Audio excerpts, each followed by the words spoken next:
Hi, I'm Mark Unger, producer of Roundtable. Because we find this presentation so special, we really would like for you to see this. Please watch.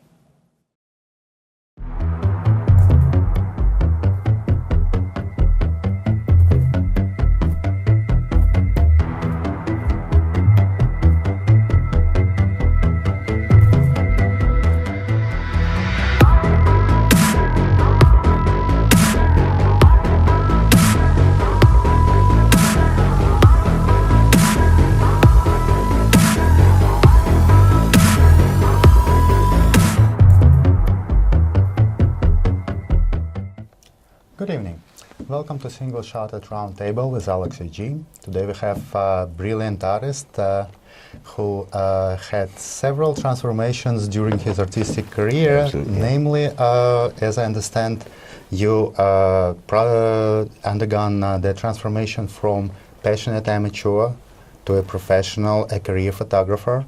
You went through transformation of your career from a country in which you spent big part of your life, South Africa, to New York ground. And as well, you made the transformation from film to digital. Yes, indeed. Yeah, absolutely, Alex. Do you see any similarities in those transformations, or each was a separate phenomena for you? Hi, Alex, and thank you for inviting me on. No, I think, to be quite honest, everything kind of almost went hand in hand.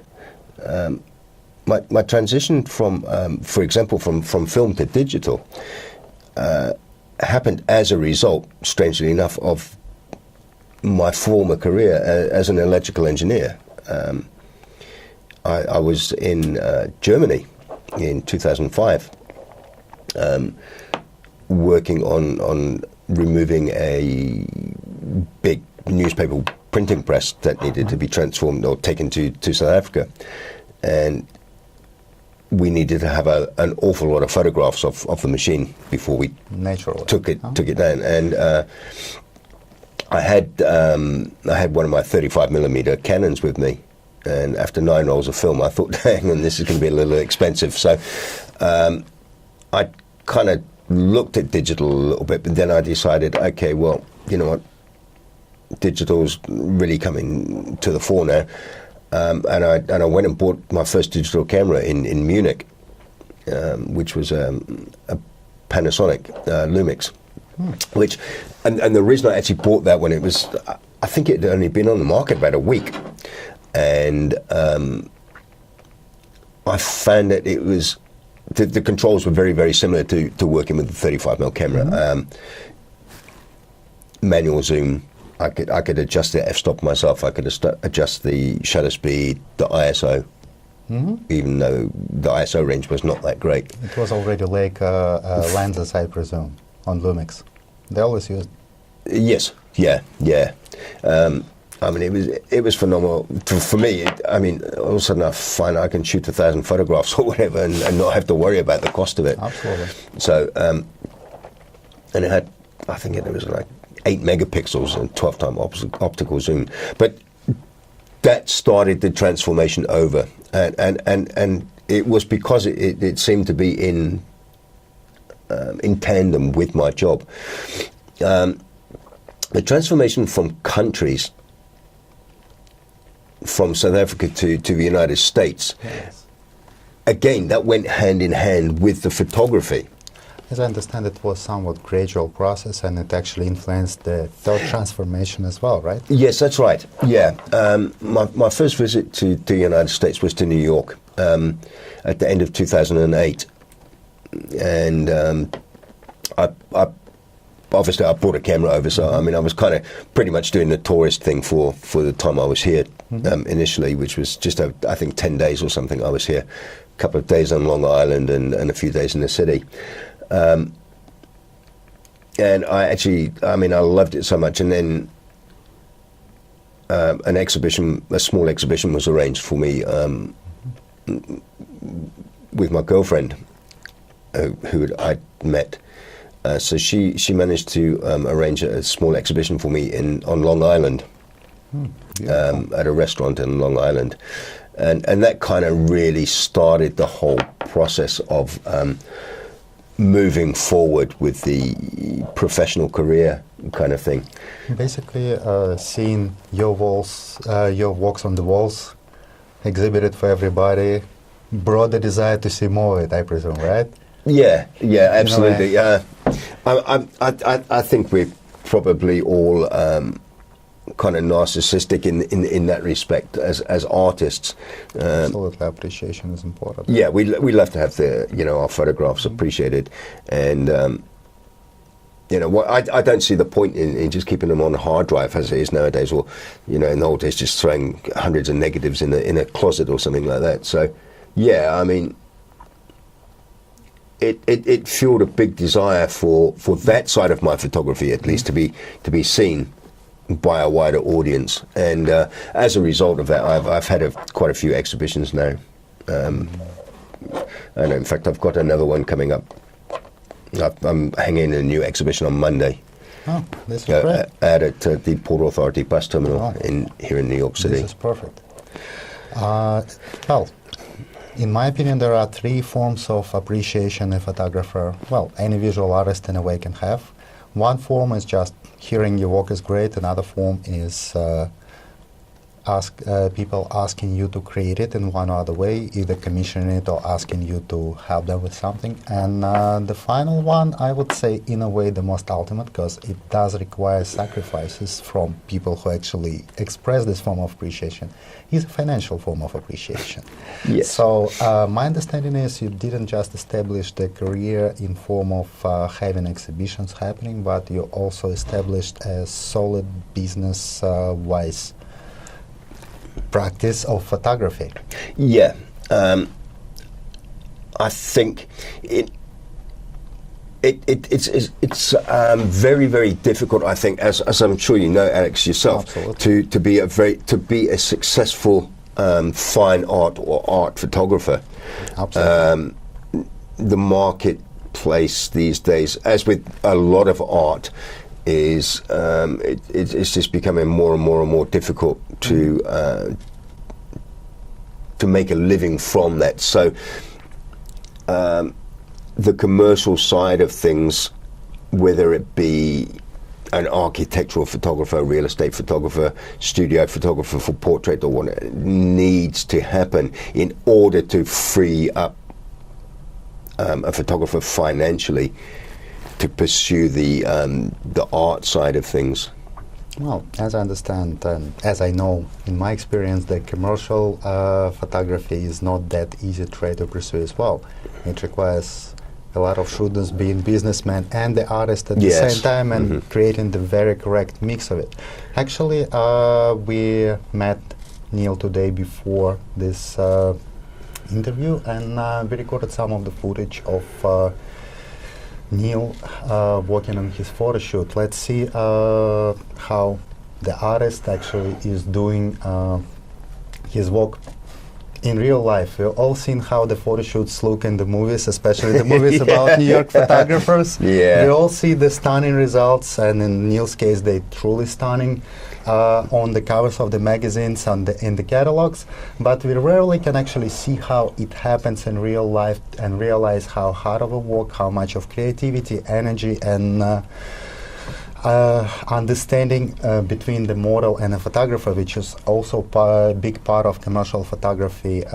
That's right, yeah. Yeah, so you guys are preparing right now and to actually start. And improvising with wardrobe when some of it doesn't appear. Yes, actually interesting.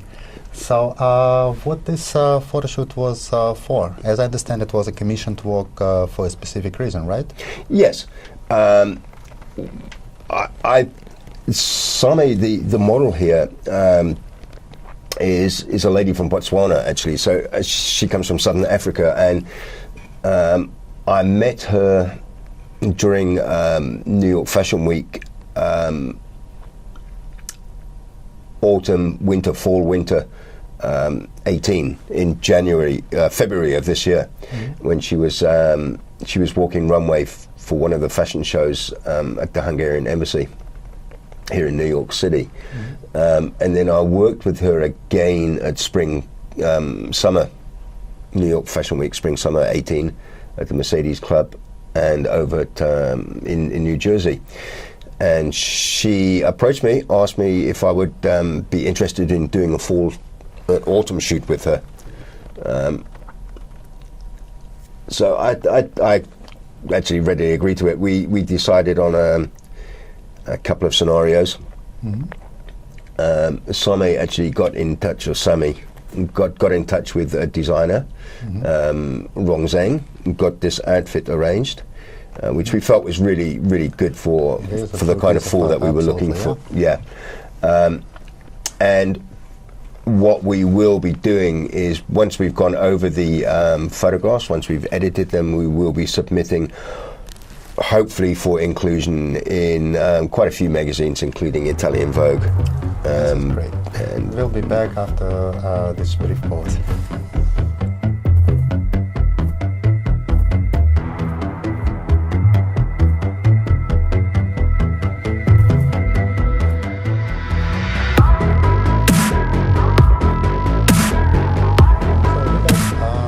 Talking about submitting this photo shoot to several magazines as pretty much as a fashion editorial. Oh, this is great.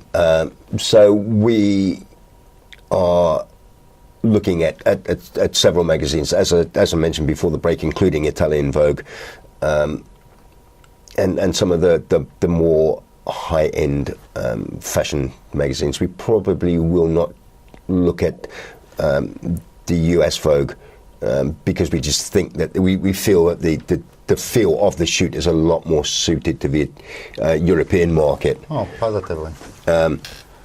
So we may look at Vogue Paris, Vogue Italia, and a couple of other magazines. So basically it was, as I understand, a commission to work with three purposes. One is submission for the magazines, another portfolio piece, I presume? Yes, for and both of us. I would imagine that the designer also is interested in receiving a certain look of his outfit for his purposes. For hers, yes. Of course. My Absolutely. apologies. Yeah. She has high-end fashion shots already on her website of this from the Spring Summer 17 collection, I think. But we're just adding an extra dimension with this shoot for her, for her own look. And it's a very special look and a very special expression. Yes, absolutely. Especially when you're explaining to model how to actually perform and performing it before her. Yeah, I have to admit, I was kind of influenced a little by Richard Avedon in some of the movement, and you saw it in the movie with them, dancing. For me, it had ballet and at the same time New York musical kind of air to it. Yeah, I did kind of have that. What I was trying to do was use Avedon's kind of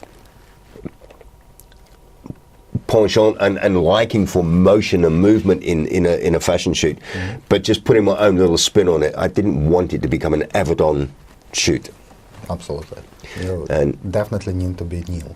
Yeah, absolutely. So I mean, we did quite a bit. So the reason why I was asking about the purposes for it, especially when you have three separate reasons for the shoot besides just artistic reason, you have a lot of restrictions in terms of how the final result need to look, because it have to satisfy all those purposes and your vision.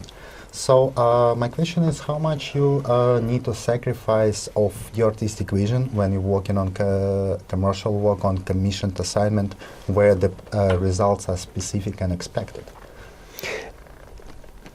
Yeah, I mean, obviously, especially if you're working with a creative director and you've got somebody that's paying the bill, they are going to be the ones calling the shots for the most part. Not everybody has the luxury of being able to afford a creative director. So quite often that creative direction falls on the photographer and the model. Generally speaking, the creative process does kind of take a bit of a backseat, especially when you're doing more commercial commercial work, if you understand. In the studio, when I'm doing portrait sessions for families, or when I'm doing headshots for business purposes, and especially, yeah, you know, you do tend to sacrifice a lot of the creativity, even though you try to let it creep in.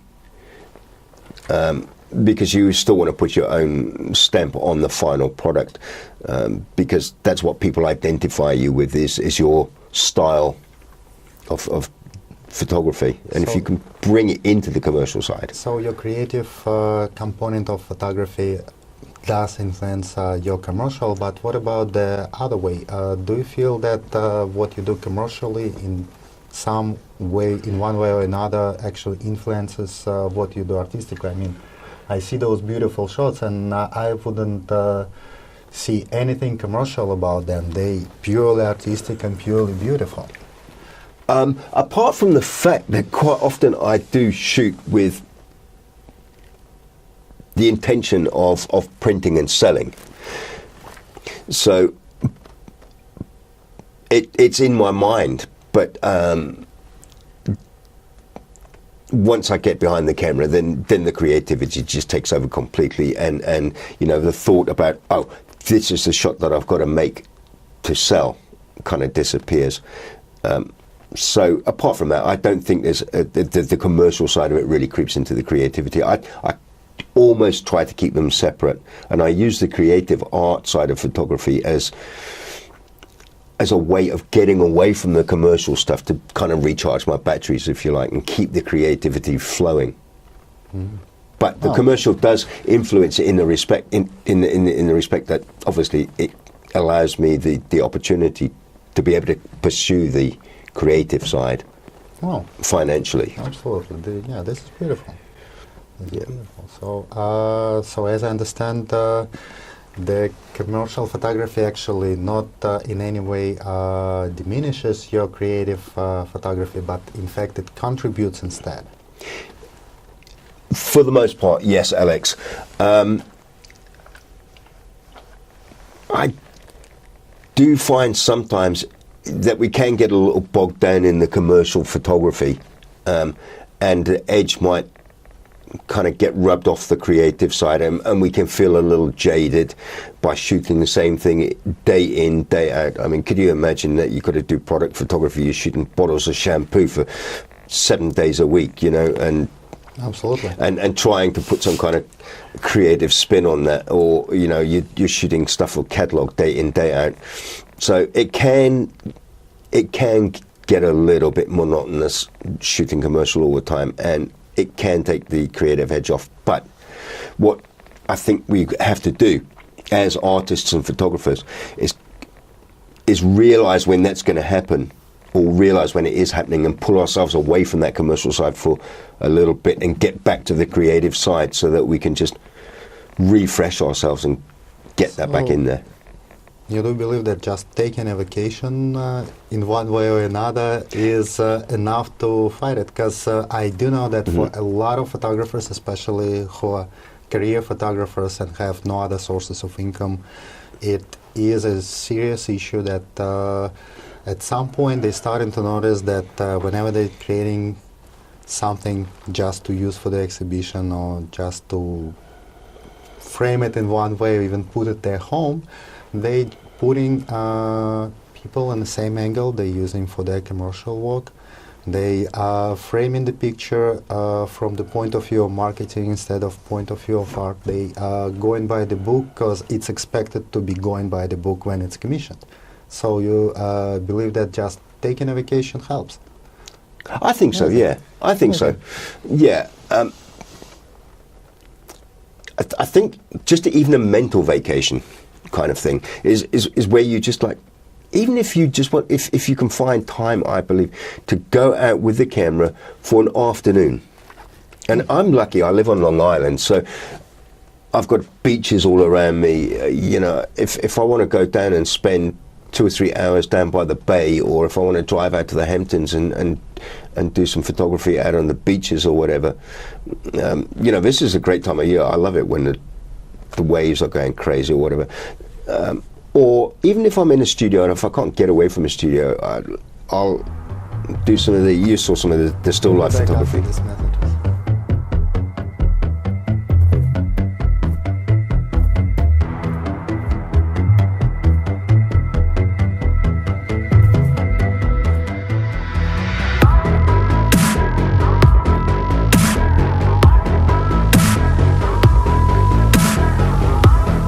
We almost finished, and for the end of the conversation, I actually wanted to ask you one question. You're a seasoned professional, and you know how to make the photo shoot happen because you want it to happen this way, not by accident. And a lot of photographers can make a very nice photo with a little bit of luck and with a little bit of repetition, but often when they trying to do something, it just doesn't work for them. What would you say is the most common mistake or something they probably forget or omit to do in order to make their photo shoot be professional and look professional and just be perfect, either technical or in terms of procedure maybe? I think one of the big problems that I'm seeing in fashion photography, for example, would be not connecting with the model. You know, in order to get the images that you want from the model, you've got to have a connection with her. You've got to have her on your side so that she's going to do what you want. Excuse me. Lighting. I think one of the traps that a lot of commercials fall into is having their light set up in their studio and shooting the same light time and time and time and time again, no matter what the shoot is about. And it is, I believe it's incredibly important that you don't fall into that trap of repetition. Oh, so the repetition and liking to connect with the model. So what helps you to connect with models? Because it takes talent and it takes experience, and I'm pretty sure you have your favorite trick you're using in order to make it happen, especially when it just doesn't go natural. I mean, I'm sure everybody had it, and probably you in your career also had it. Yeah, I mean, I've had the 18-month-old kid that doesn't want to play the game or whatever. You know, I mean, I kind of employ humor. Humor. A lot, yeah, and what I try to do is to just create this personal space between myself and the model. So, and a lot of that communication, I think, ends up coming in the eye contact between us. And you'll notice today when we were doing the shoot, for example, that I direct a lot as well. So I'm always talking to the model. I'm not one of these guys that goes in with his camera and just click, click, click, click, click. So basically keeping the eye contact. Eye contact, communication. All right, so Humor. that would be the end for today. Thank you very much, Craig. Thank you, Alex. It was a pleasure. Absolute pleasure, my friend. Thank you so much. Appreciate it. Let's just tie it up. Yeah, I think that's a better idea.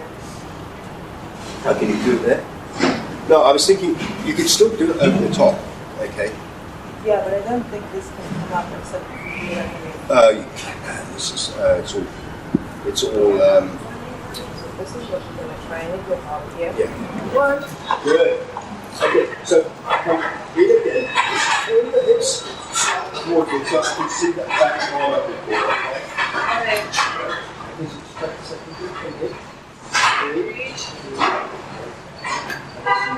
Bring your hips around. Oh, to you. No, the other way, towards the wall. Just so I can see his back arm a little bit more, okay? 3, 2. There you go.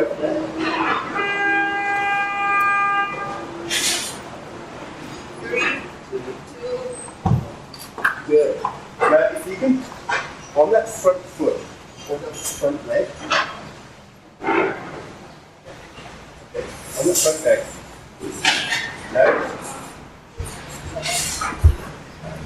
Good for that. Okay, I'm quite happy. I don't mind it.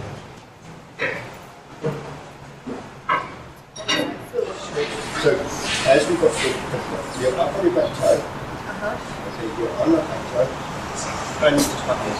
Hey. So you front the contact and straight. If you can. If you can't get the leg up there, don't worry. No, you've been climbing trees in Botswana. Just get this side. Okay, just try that way. 3, 2. More. Don't bend the knee. Don't bend this one. No, the front knee. The leg with the feet up. Bring it out straight. You can. Okay, just try that one. 3. 3, 2.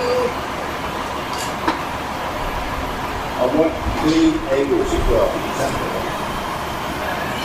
You can try it with the bend leg and with the. As we go. Which one do you want bent? The leg. No, I want both legs straight at the moment. Okay. Okay. So just come forward. Good. And just do that. And then as you come forward, bring the leg up.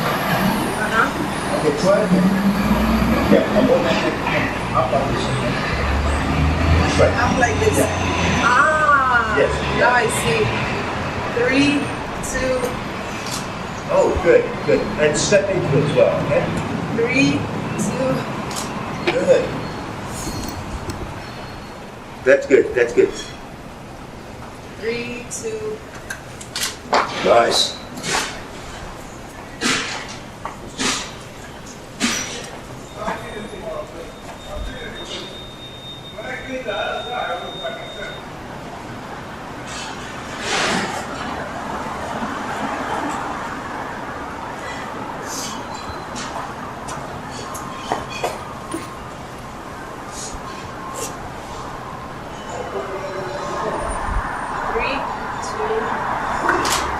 Okay, I just need to come back a little, okay? Are you dog?